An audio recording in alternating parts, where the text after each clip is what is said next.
আসামিকে নিয়ে আসা হচ্ছে দর্শক, আসামিকে নিয়ে আসা হচ্ছে দর্শক। স্ত্রীকে কুড়াল দিয়ে মাথা দুই ভাগ করে তালার উপরে বসে আছে স্বামী। বর্তমান কি অবস্থায় আছে? আমি উঠা আছে আর দাও হাসা আর হাতত আছে কুড়াল, এটা লিয়ে নামতেছে না। জনমনে আতঙ্ক। প্রায় 2 ঘন্টা ধরে তাকে বাড়ির তালা থেকে নামাতে পারছে না বাংলাদেশ পুলিশ ও এলাকার জনগণ। মাঝে মাঝে জনগণকে ভয় দেখাচ্ছে উপর থেকে। আমরা ধরাধরি খুব চেষ্টা করতেছি, ও নিজে মারছে, মাথা ছিনতে বেন্ডের সমস্যা আছে তোমার।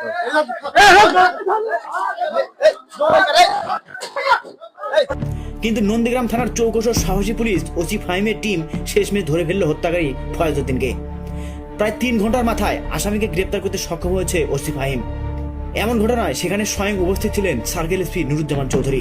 বগুড়ার নন্দীগ্রামে বাঁশর লয়দাপাড়া গ্রামে এমন ঘটনা একটি রেকর্ড সৃষ্টি করেছে, যেটা আগে কখনো ঘটেনি নন্দীগ্রামের বুকে।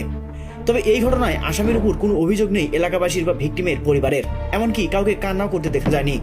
কেননা আসামি ফয়েজ চাচা পাবনার সার্টিফিকেট প্রাপ্ত পাগল, এর বিচার স্বাভাবিক মানুষের মতো করা হবে না বলে জানিয়েছেন প্রশাসন।